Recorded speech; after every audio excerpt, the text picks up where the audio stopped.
Bom, eu quero fazer uma reflexão com vocês.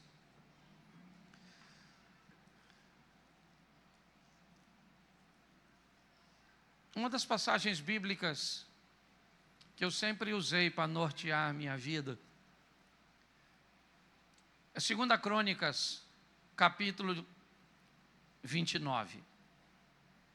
Pela grandeza de um rapaz de 25 anos de idade e da capacidade que ele teve para reestruturar não apenas a sua vida, mas a grandeza que ele teve para conquistar o respeito de sua nação, o respeito de sua família, o respeito das nações vizinhas e até mesmo seus inimigos olhavam para ele e o admiravam pela capacidade que ele conseguiu obter de um recomeço. Recomeçar, às vezes, não é muito fácil, porque às vezes vamos precisar de um bom período para investirmos identificando e corrigindo postura. É muito mais fácil construir do que reformar, do que reconstruir. O trabalho, às vezes, é maior, o desgaste é grande. Mas hoje eu quero ver com você, mais uma vez, o caminho que este rapaz usou, a maneira cuja qual ele se responsabilizou por coisas, por situações, cujas quais ele não havia feito nada para viver, mas ele se sentiu responsável, porque ele não tinha outra forma de lidar com aquela situação. Ou ele entraria num ambiente de culpabilidade, procurando boas desculpas para justificar aquilo que ele vivia, ou ele então recomeçava, ou ele enfrentava aquilo que estava diante dele. E obviamente ele poderia lidar com o fracasso, é verdade. Ele não tinha nenhuma garantia de vitória antes de começar. Mas ele seguia um caminho que me parece bem seguro. O capítulo 28 de 2 Crônicas conta a história do rei Acais. Certamente um dos grandes reis de Israel. Acais faz um caminho bem ruim, é verdade, mas a nível de expansão, de tecnologia, seu reinado foi grande, até que ele sucumbiu à idolatria. Acais faz basicamente o caminho oposto ao que fez Naamã. Naamã sai da Síria e vai até Samaria ter um encontro com o profeta Eliseu. Sai de lá curado de sua lepra. Acais faz aliança com o rei da Síria e traz deuses. O Deus que Naamã disse que iria rejeitar, Rimon, é o Deus que Acais quer adorar, porque ele acredita que os sírios são vencedores porque seu Deus lhe dá vitória. Isso faz com que o reinado de Acais despenque, que a vergonha, que a humilhação, que o caos chegue até aquela nação. Ele morre no finalzinho do capítulo 28. E no capítulo 29, seu filho assume um trono falido, é verdade, um trono cujo qual as pessoas não vão respeitá-lo, um ambiente cujo qual a adoração é praticamente inexistente. Mas a maneira que Ezequias lida com essa situação é o que eu quero deixar de exemplo para você hoje. Você que precisa recomeçar em alguma área, você que não está satisfeito com os resultados daquilo que você está vivendo, independente da área da sua vida. Mas não dá para entregar o jogo. Não dá para esmorecer. Você precisa dar um jeito de resolver essa situação. E aí nós vamos usar o exemplo claro estabelecido por este homem. Coloca para mim, por favor, 2 Crônicas 29, só o verso 8 e 9 por enquanto. 2 Crônicas 29, verso 8 e 9. Por isso veio a grande ira do Senhor sobre Judá e Jerusalém, e os entregou à perturbação, à assolação e o escárnio, como vós o estás vendo com os vossos olhos. Porque eis que os nossos pais caíram à espada, e nossos filhos e nossas filhas e nossas mulheres, por isso estiveram em cativeiro. Feche os seus olhos. Senhor nosso Deus e Pai, em nome de Jesus, eis aqui a Tua palavra. Continua falando conosco e usa-me como um canal de bênção nesta hora, em nome de Jesus. Você pode dizer amém? Amém. Como pastor, eu tenho vivido um período de boa reflexão.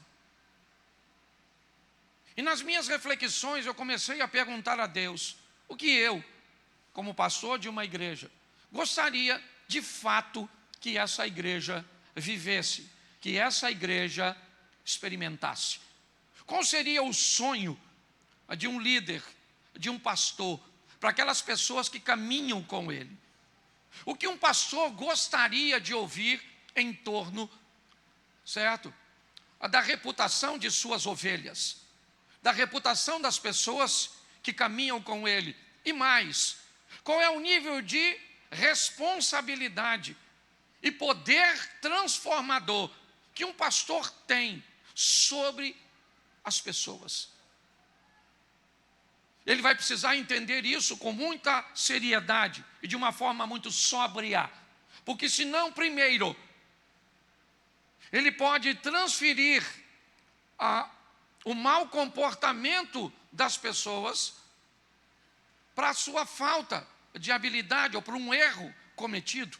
É mais ou menos como um pai olhando o resultado do filho e muitas vezes se sentindo culpado pelas notas ruins que ele tira na escola, pelo comportamento inadequado que ele estabeleceu, pelas escolhas de suas companhias. Se um pai, se uma mãe não souber o que fez e não entender até onde vai a sua responsabilidade e o seu poder de influência, inevitavelmente, essa será uma mãe frustrada, um pai frustrado, certo? E por que não dizer um pastor, um líder frustrado? Nós esperamos resultados positivos, nós esperamos crescimento, nós precisamos, ou esperamos que cada dia os maridos saiam melhores para suas esposas de cada reunião eclesiástica, de que cada esposa saia melhor, de que cada empresário saia melhor, de que cada colaborador saia melhor, cada filho saia do culto, certo? Melhor, vivendo um estilo de vida cujo qual seus pais consigam ter paz, satisfação, se sintam orgulhosos, certo? De poder dizer, meu filho está fazendo isso.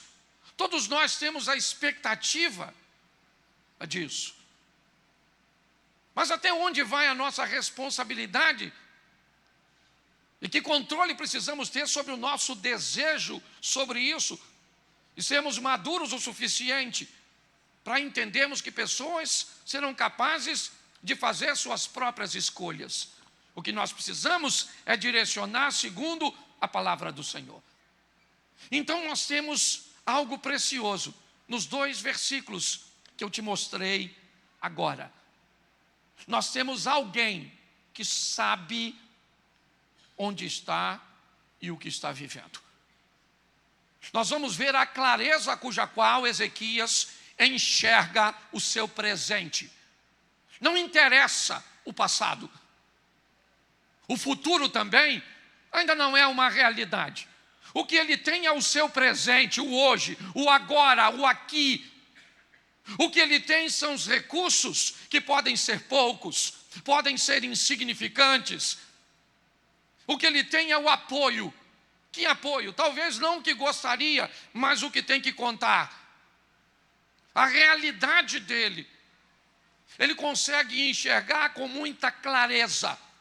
E mais do que enxergar sua realidade, ele precisa mostrar sua realidade para a comunidade cuja qual ele está liderando. Então coloca o verso 8 e 9 de novo, só para nós entendermos. Preste atenção no que ele está fazendo. Esse indivíduo nos 2 versículos faz uma leitura do hoje. Pastor, o que você quer? Eu quero que você olhe para o seu casamento hoje. E olhe para o seu casamento numa visão realista. Eu quero que você olhe para a sua situação financeira, certo? Segundo ela está hoje. Não é o que você viveu ontem, não é o que você espera viver amanhã. É você olhar para a sua vida com Deus hoje. Não é o que você fez em tal lugar, como operou, como você dirigiu, como as coisas aconteceram. Isso é passado. Se nós queremos viver uma vida extraordinária, nós precisamos ter uma visão clara do agora. Ele é claro nos 2 versículos. Note que ele está dizendo: por isso veio a grande ira do Senhor sobre Judá e sobre Jerusalém. O reino do sul, certo? Composto de 2 nações. Samaria está ao norte, é o povo de Deus. Até Samaria vai vencer uma guerra contra Judá e Jerusalém nesta ocasião. Mas Ezequias tem uma visão clara. A visão dele é, certo, nós estamos debaixo de uma grande ira do Senhor. E por causa disso, ele os entregou à perturbação, à assolação, ao escárnio, como vocês estão vendo com os seus próprios olhos. Olha o que ele está dizendo: abra os olhos e olhe para aquilo que nós estamos vivendo. Olhe, avalie a situação de vocês, avalie a casa de vocês, a família de vocês, as finanças de vocês. É isso que ele está dizendo. Eu não estou passando uma visão minha, é o que Ezequias está dizendo. Eu estou mostrando para vocês uma realidade que pode ser dura, mas é nossa. Que pode ser difícil, mas é nossa. É isso que ele está tentando mostrar. No momento de dor, de crise, muitas pessoas optam por não enxergar a verdade, por procurar alguma forma de maquiar a realidade, porque ela é dura. Você está enfrentando uma dificuldade para se manter no trabalho, no emprego. As coisas estão diminuindo. Mas você não tem coragem de chegar em casa e de dizer qual é a realidade para sua esposa. Chamar seus filhos e dizer a realidade: nós não estamos vivendo um momento bom. Olhar para o seu casamento, olhar para a sua vida e ter a coragem de ter uma visão clara, nítida, mas real. Pode ser desafiadora. Pode ser difícil, às vezes, chegar na igreja e chamar um líder e dizer: cara, nós estamos à beira de um divórcio. Nós temos 30 e poucos anos de casado, mas não estamos vivendo um tempo bom. Sabe? É olhar para seu filho que às vezes está com um comportamento que pode envolver drogas, sexo, rebeldia, mas às vezes você não sabe como resolver. E por não saber como resolver, o que você faz? Vista grossa. Finge que não está acontecendo nada, porque você não quer encarar uma realidade, por ela ser dura. Às vezes você olha, a sua vida com Deus está uma droga. Você vem para a igreja, não sabe nem porquê, mas não tem coragem de admitir isso. Ezequias está dizendo: eu sei onde nós estamos. Põe o verso 9. Porque eis que os nossos pais caíram. a espada. E os nossos filhos e nossas filhas e nossas mulheres. Por isso, estiveram em cativeiro. Preste atenção, porque ele sabe exatamente onde está. Isso é um bom começo.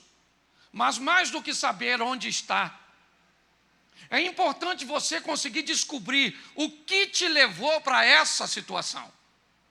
Porque se você não for capaz de descobrir o que te levou para essa situação, é só uma questão de tempo até você melhorar e piorar de novo. Crescer e diminuir novamente. Saber o que te levou para aquela situação. Ele já sabe onde estamos. Estamos num ambiente ruim, de humilhação, de perdas, de invasão, de morte, de destruição familiar, de perda, de comunhão com Deus. Mas o que foi que nos levou para aquele ambiente? Você sabe o que foi que fez você cometer um adultério? Você sabe o que foi que fez você ficar endividado? Você sabe o que fez você parar de orar? Você sabe o que foi que fez com que seu filho ficasse com esse comportamento? Você sabe o que fez seus negócios caminharem para o que estão vivendo agora? Não sabe não? Então, se você não sabe, você pode até receber a bênção e a ajuda de alguém que vai fazer com que o seu negócio novamente se erga. Mas se você não descobriu o que fez conduzir você para a situação que você estava antes, se prepare, porque é só uma questão de tempo até você viver a ameaça do caos novamente. Se não sabe o que fez seu casamento cair nesse esfriamento, nesse distanciamento, não sabe? Então tá bom. Então você pode ir a um congresso de família, você pode ir a um retiro de casais, você pode ir a um trabalho de libertação, mas fique tranquilo, porque isso será apenas um paliativo, é só uma questão de tempo até você ser assombrado por aquilo novamente, porque você não é capaz de identificar o que te conduziu para aquela situação. Durante alguns períodos da minha vida, eu fiquei endividado. E vivi isso, 3, 4 vezes ao longo da minha vida. Às vezes acontecia algo positivo, ou entrava um dinheiro que eu não estava esperando, ou recebia as férias, ou acontecia isso e aquilo, e de repente a minha vida estava organizada. Mas era só uma questão de tempo até ela se perder novamente. Eu não tinha o entendimento do que me levava para aquela situação. Então era só uma questão de tempo até eu caminhar de novo para aquele ambiente. Então Ezequias sabe onde está. Mas o capítulo 29, o verso 6 e o verso 7, ele vai falar algo. Porque os nossos pais transgrediram e fizeram o que era mal aos olhos do Senhor nosso Deus e o deixaram. Desviaram seus rostos do tabernáculo do Senhor e lhe deram as costas. Verso 7. Também fecharam as portas do alpendre e apagaram as lâmpadas e não queimaram incenso nem ofereceram holocaustos do santuário ao Senhor, Deus de Israel. Ele está dizendo, eu sei porque nós estamos aqui. Eu já sei. Lembra, eu li primeiro o verso 8 e 9, onde ele diz onde estamos, sendo assombrado por invasões, por humilhações, por desterro, por ataques, por mortes, por destruição. Eu sei onde eu estou. Então tá bom. Agora, o que foi que me trouxe para cá? Bom, o que me trouxe para cá foi negligenciar meu relacionamento com Deus. Nossos pais viraram as costas ao Senhor, não queimaram incenso, apagaram as lâmpadas, certo? Note que ele sabe exatamente o que o conduziu para lá. Ele tem uma visão nítida, pode não ser boa, é verdade, pode não ser agradável, mas ele foi obrigado a olhar com clareza, porque Neemias quer sair, ou Ezequias, perdão, quer sair de um lugar para cujo qual ele não volta mais. E a única forma de você não repetir aquilo que já aconteceu é tendo uma lembrança nítida do que pode acontecer se você negligenciar. Então, o que nos trouxe aqui, ele já sabe. Agora, eu poderia fazer uma pergunta a vocês. Você acha que ele quer sair dessa situação? Sim ou não? Me ajuda aí, ele quer sair, sim ou não? Exatamente, ele quer sair. Porque ninguém quer ficar num ambiente ruim. Se alguém está num ambiente ruim, inevitavelmente essa pessoa quer sair. Mas querer sair não é quase nada.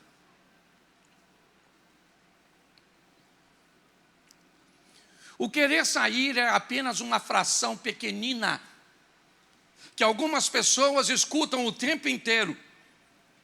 Para você mudar seu casamento, basta querer. Para você mudar de vida, basta você querer. Você não muda porque não quer. Por que você não para de beber? Porque não quer. Por que você não para de fumar? Porque não quer. Não tem muita lógica nisso. É lógico que as pessoas que querem e que sabem o mal que o cigarro causa, elas gostariam de parar, sim ou não? Mas elas não conseguem. Elas gostariam sim. Então não basta querer. Todo mundo aqui quer ser um servo bom e fiel. Todo mundo aqui quer ser um homem e uma mulher de oração. Todo mundo aqui quer ser uma pessoa próxima de Deus. Então querer, meus irmãos, é muito pouco. E Ezequias sabe disso. Ele sabe onde está. Ele sabe o que o levou para lá. Mas ele sabe mais uma coisinha muito importante. Querer não vai tirá-lo daquele ambiente. Ezequias sabe que ele precisa fazer alguma coisa para sair de lá. Se ele não fizer, não adianta. Não vai. Entendeu? Você quer emagrecer, quer ou não quer? Querer você quer. Agora, o que você vai fazer para emagrecer? Aí é outra história. Certo? O que você vai executar. E é aí que as coisas começam a mudar. E aí entra o verso 10. 29:10, por favor. Agora me tem vindo ao coração. Bom, se veio ao coração, já era. Se chegou no coração, ocupou o espaço certo. Porque quando algo vai para o coração, a probabilidade dele se materializar, ela é quase 100%. Coisas que vão para o coração conseguem vencer quaisquer barreiras. Quando algo vai para o coração, já era. O jovem pródigo, ele era alguém que tinha tudo na casa do pai. Até que o coração dele diz para ele, vai embora. E quando o coração diz para ele, vai embora, ele foi embora. Davi era um homem de Deus, até o coração dele se dizer a ele, se deita com Batseba. E o homem, segundo o coração de Deus, se deitou. O dia que o coração de Davi disse, mata Urias, ele deu um jeito e matou Urias. Qual é a grande dificuldade? É assumir o que fazer no coração. Às vezes nós temos muita facilidade de falar ao seu ouvido. Termina um culto e você diz: nossa, gostei dessa palavra, uma palavra boa, certo? Me deu uma direção. Mas aí você descobre depois que ela não causou quase impacto nenhum, porque ela conversou apenas com o seu ouvido, mas não foi capaz de falar com o seu coração. Eu aprendi que coisas ruins falam mais ao coração do que coisas boas. Eu posso falar aqui muitas coisas boas que você vai esquecer, mas se eu for descortês, desagradável com uma situação com você, você vai embora daqui e não esquece nunca mais o que o pastor, como alguém te ofendeu, como alguém te humilhou, como alguém te expôs, como alguém, porque coisas ruins conseguem alcançar mais espaço no coração do que coisas boas. É assim que funciona. Ezequias é alguém que diz: olha, agora me tem vindo ao coração que façamos uma aliança com o Senhor Deus de Israel, para que se desvie de nós o ardor da sua ira. Por que ele quer fazer uma aliança? Porque os pais dele quebrou uma aliança.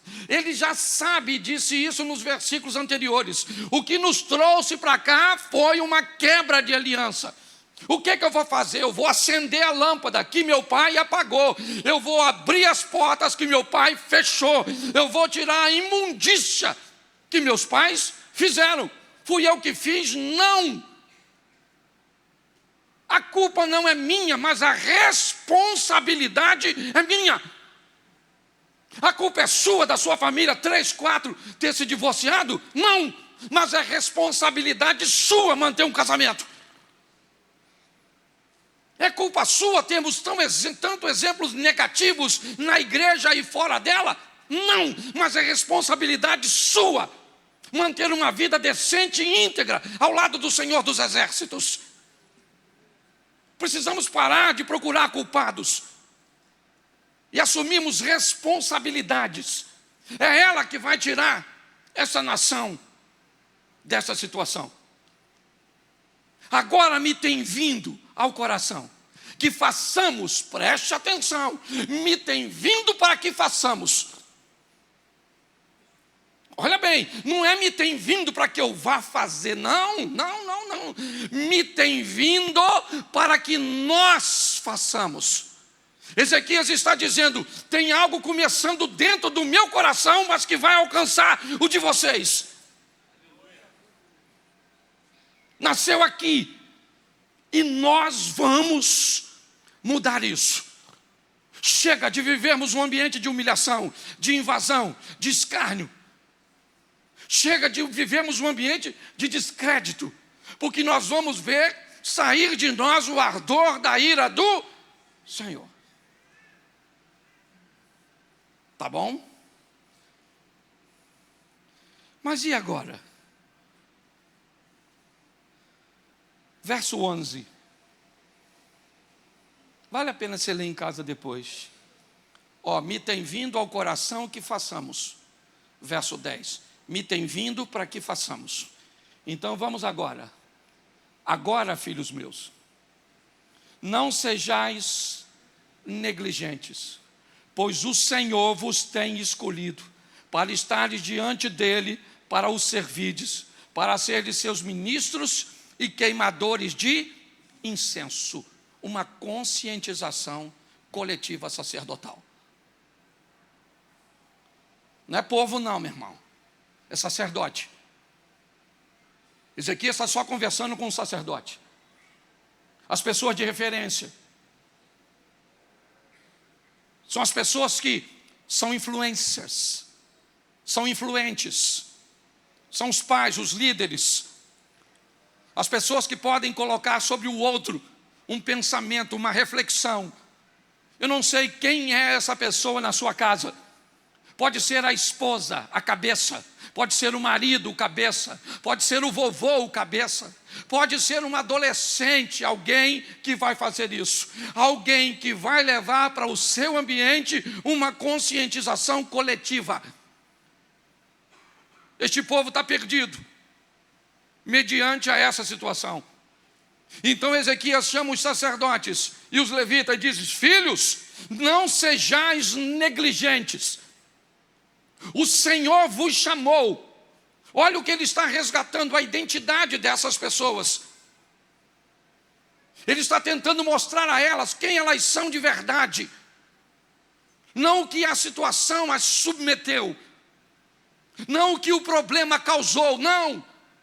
Nós vivemos juntos, mas não nos amamos. Nós não temos mais como resolver isso. Não tem nada disso, não.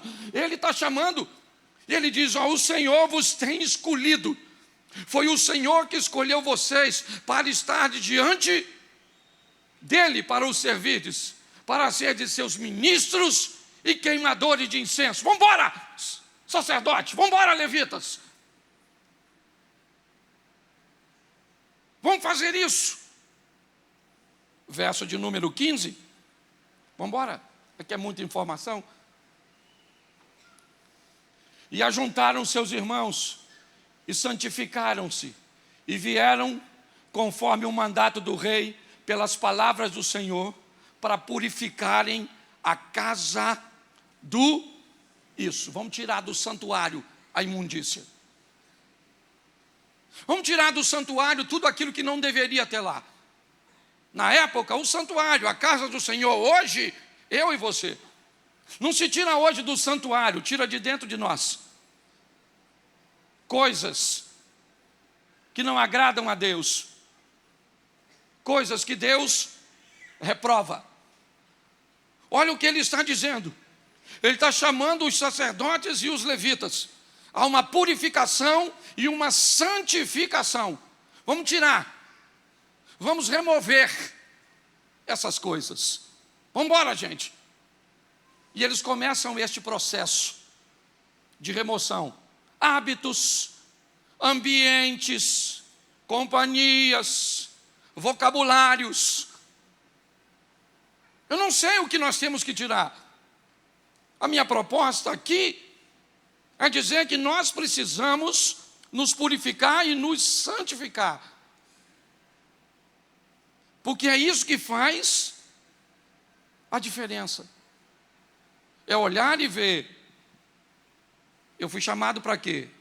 Para ser uma pessoa influente. Aqui, está assim de gente influente. Assim,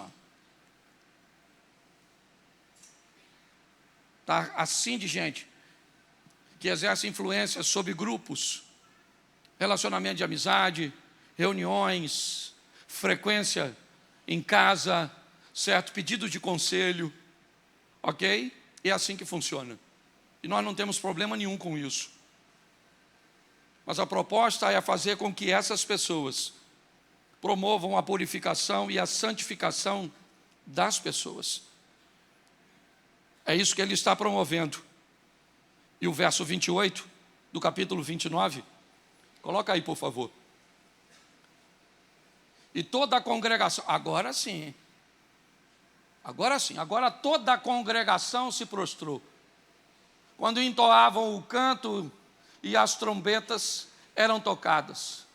Tudo isso até o holocausto acabar. A adoração está restaurada. Sim, começou por um grupo, é verdade. Um grupo de influentes, cujo qual Ezequias fez e mostrou e clareou a mente dessas pessoas. E agora toda a congregação está olhando para aqueles sacerdotes e levitas. O que tem agora é uma adoração no templo. O que tem agora é uma seriedade de quem assumiu o compromisso com Deus. Então agora toda a congregação se prostrou quando tinha adoração. Todo mundo quer levar Deus a sério. Essa é a grande verdade. O que nós estamos precisando é de pessoas, é de lideranças, de pessoas influentes, que levem Deus a sério.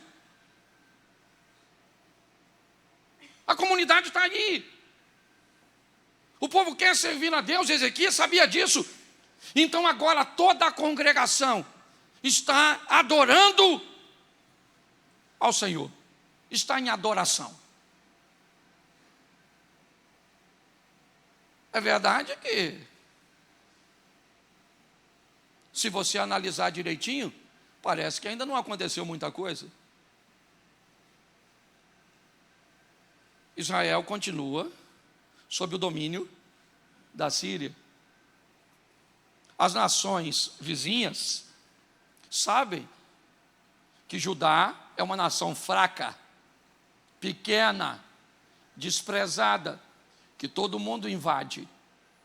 Ninguém lá fora está sabendo do que está acontecendo lá dentro.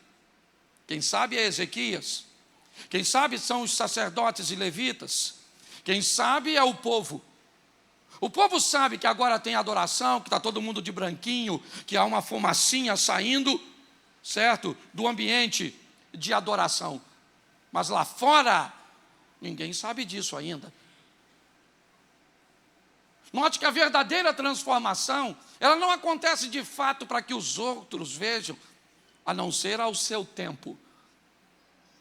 A transformação de fato e verdadeira acontece para que Deus seja glorificado na nossa vida. Na nossa vida, não é pelas pessoas, simplesmente. Deus não tem problema nenhum de identidade. O que Ele quer é que quando alguém olhe para um de seus servos, o nome dele seja glorificado pelo estilo de vida cujo qual nós resolvemos viver. É isso.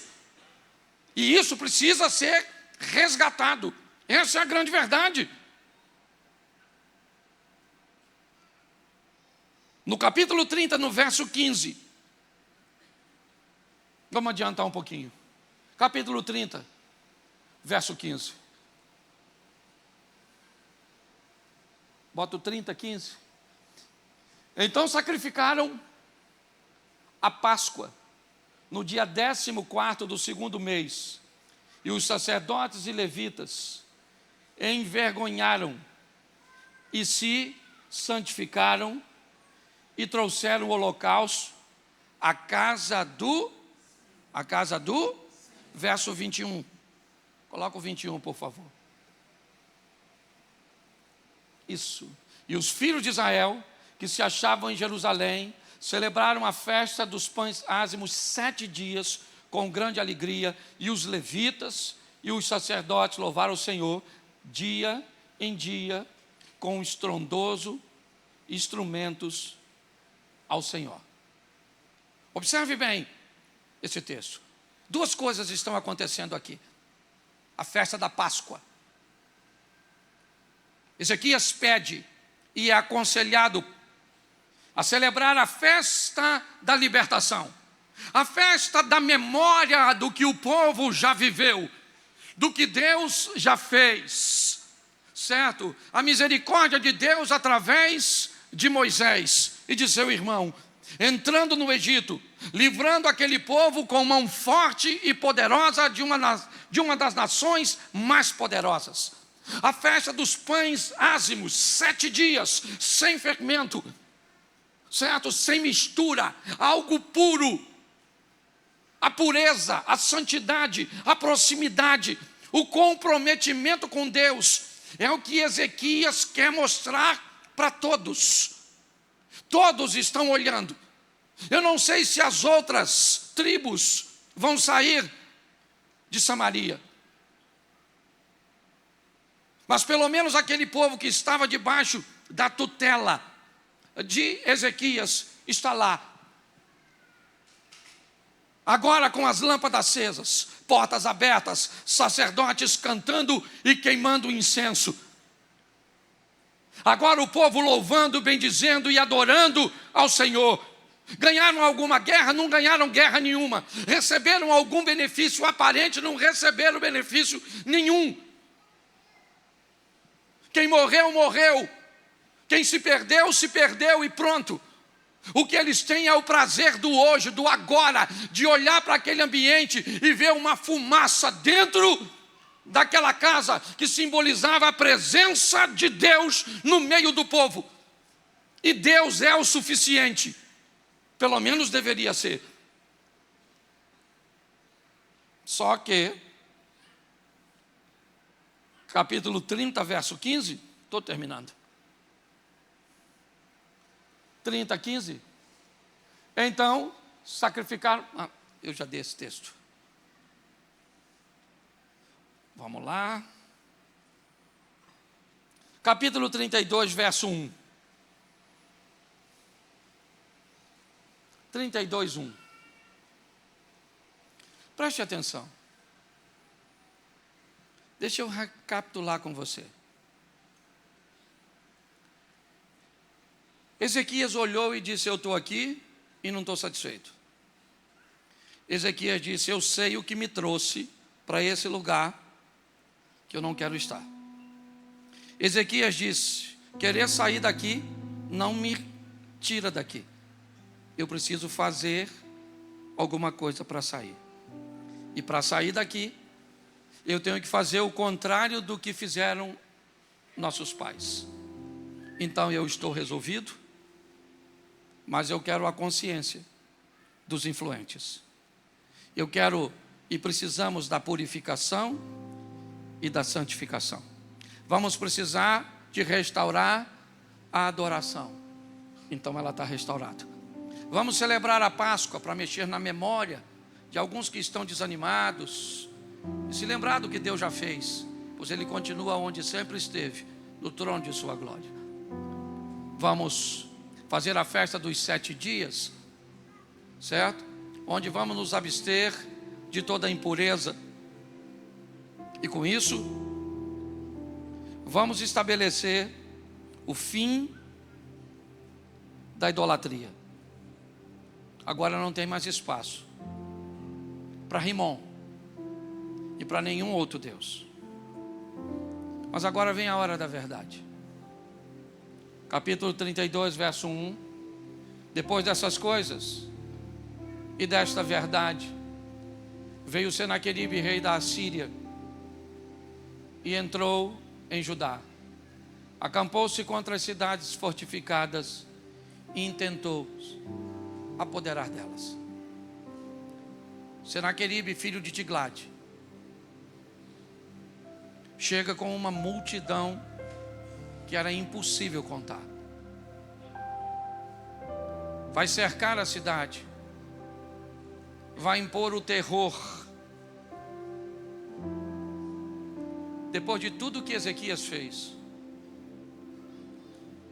não deu tempo de Ezequias fortalecer seu material bélico, não deu tempo de treinar seus soldados, não deu. Ele estava investindo tempo em fazer uma aliança com o Senhor.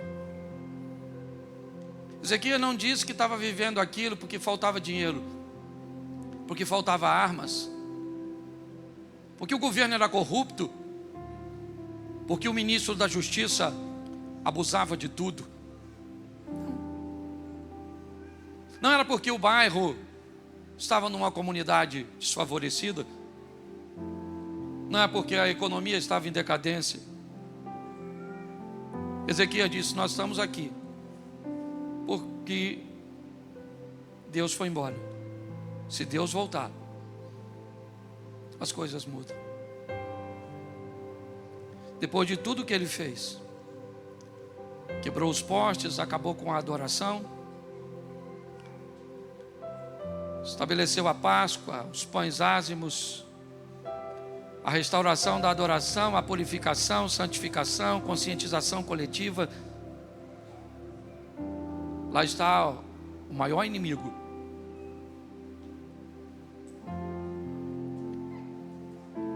O pai daquele homem foi quem venceu o pai de Ezequias. E depois dessas coisas, veio Senaqueribe e acampa-se contra as cidades fortificadas, tentando se apoderar delas. Capítulo 32, verso 22. capítulo 32, verso 22. Assim, livrou o Senhor a Ezequias e aos moradores de Jerusalém da mão de Senaqueribe, rei da Assíria, e da mão de todos os lados, e da mão de todos, da mão de todos, e de todos os lados os guiou. Ezequias agora começa a receber visita de líderes das nações vizinhas, outrora inimigos, pessoas que estabeleciam coalizão para lutar contra ele. Esses homens agora não trazem armas, eles trazem ouro, prata, incenso, tecidos. Nenhum deles agora vem contra Ezequias querendo guerra, todos eles querem acordo de paz. Nenhum deles quer se meter com Ezequias. Não é porque Ezequias tem um exército poderoso, não é porque ele tem um general como Naamã, um soldado como Golias. Não. Ele não é temido como Sísera. Ezequias diz algo a seu povo: com ele está o braço da carne, mas conosco está o Senhor dos exércitos. Ezequias está dizendo: a coisa que nós fizemos de mais assertiva foi trazer de volta a presença do nosso Deus, porque o nosso Deus é a garantia de proteção, é a garantia de cuidado, é a garantia de vitória. E agora quem queria guerrear contra nós traz uma bandeira branca dizendo: ninguém aqui quer brigar contigo, porque sabe que Ezequias não é Acais. Acais faz aliança com o pecado, Ezequias faz aliança com o Senhor.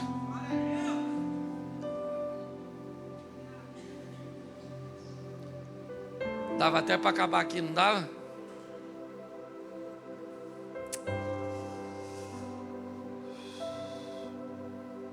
Verso 25.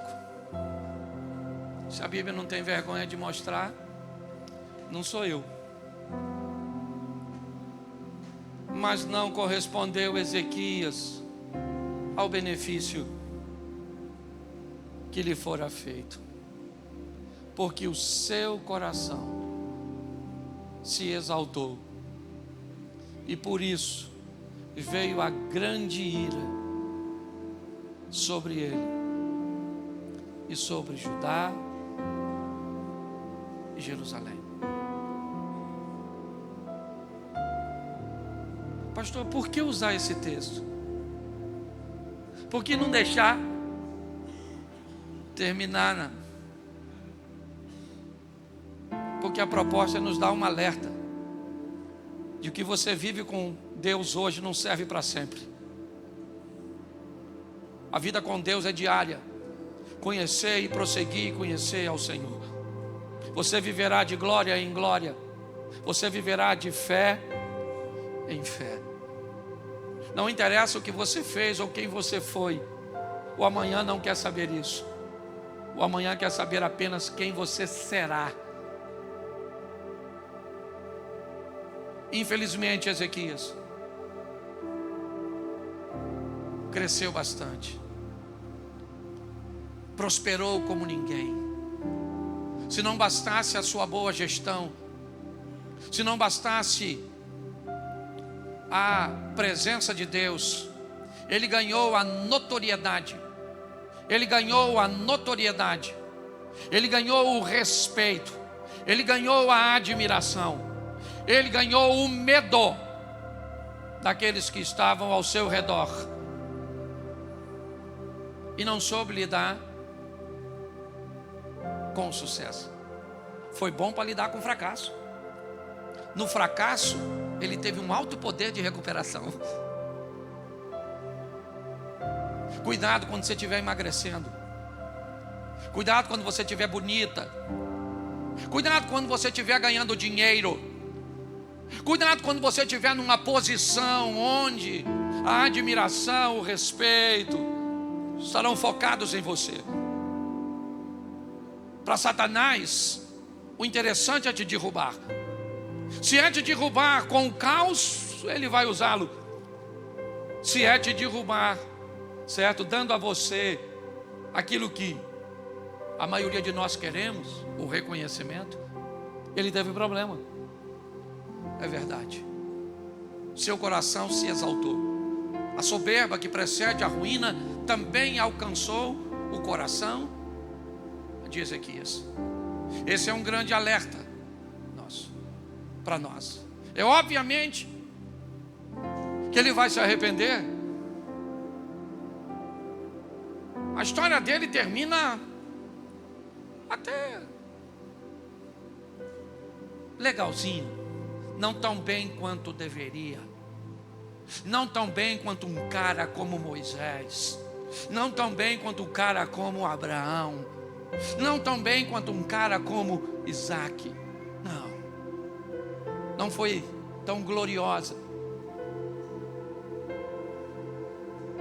mas ele se arrepende, mas cria um filho terrível. E a fala de Ezequias é que nos mostra a fragilidade de um homem. É mais ou menos como ele se dissesse assim: tudo bem que tudo isso vai acontecer, mas pelo menos eu não vou estar aqui para ver. Meus irmãos, a luta tem se intensificado. Jesus está voltando, está às portas para vir arrebatar a igreja.